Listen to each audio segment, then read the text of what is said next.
Bismillah ar-Rahman ar-Rahim. A very good morning in Balam. Because of the preoccupation here in Pakistan, unfortunately, I could not be there on ground, but at least I get an opportunity to talk to the audience virtually. Um, I've always maintained that in Pakistan we have known the what and why for the longest time. It's all about implementation and execution and the how part of it and the who part of it. And that equally applies to climate change.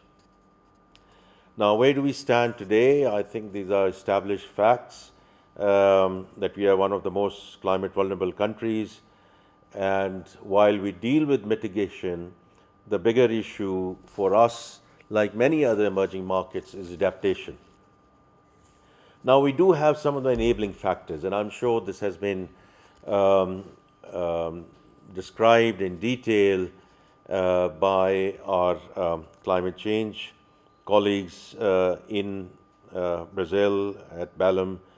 Um, that we have a lot of sort of those pillars in place in terms of NDCs, the National Adaptation Plan, the Climate Prosperity Plan, which has been worked in conjunction with V20.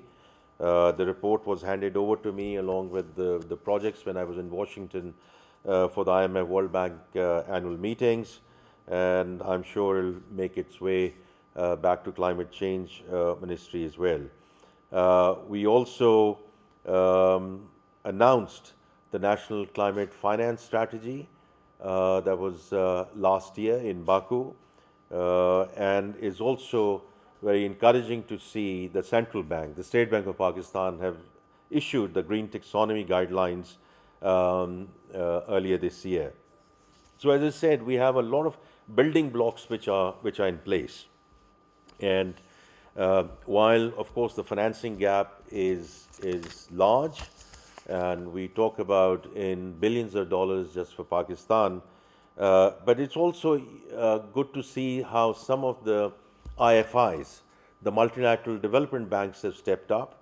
I would like to mention Asian Development Bank and also the 10-year country partnership framework, which we agreed with the World Bank in January of this year. And 2 out of the 6 points in this 10-year program deal with climate change in terms of decarbonization and which is totally related to pollution and what we can do there. And I do appreciate and understand that the Honorable Chief Minister of Punjab was in Brazil in Belém as well, and she talked about number of very positive and constructive things happening in that space, but also about climate resilience. So we do have now financing available. It's $2 billion per year, and 1/3 of that has to do with climate change. Now, in terms of what has not worked out, I also want to be equally open about it, and I have been open about it in other international forums. The Green Climate Fund, I do think we need to bring down the level of bureaucracy, both in terms of accreditation and the processes which can be simplified, and also with respect to disbursements. And the Loss and Damage Fund, I'm sure this is a big point of discussion in Belém. It was Sharm el Sheikh where the whole discussion came up, and 4 years later it's still being operationalized. So we need to think through all of this as international community as we go forward. Now, in Pakistan, we are obviously also looking at climate action funds. Ecumen is coming up with a $90 million fund.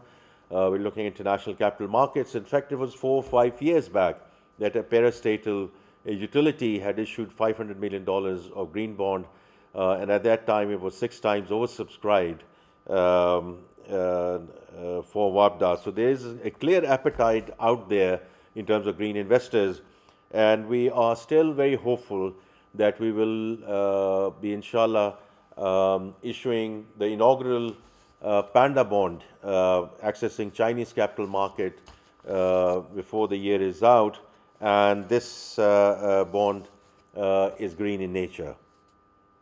Domestically, a lot is happening in this, in terms of green sukuks, etc., as well.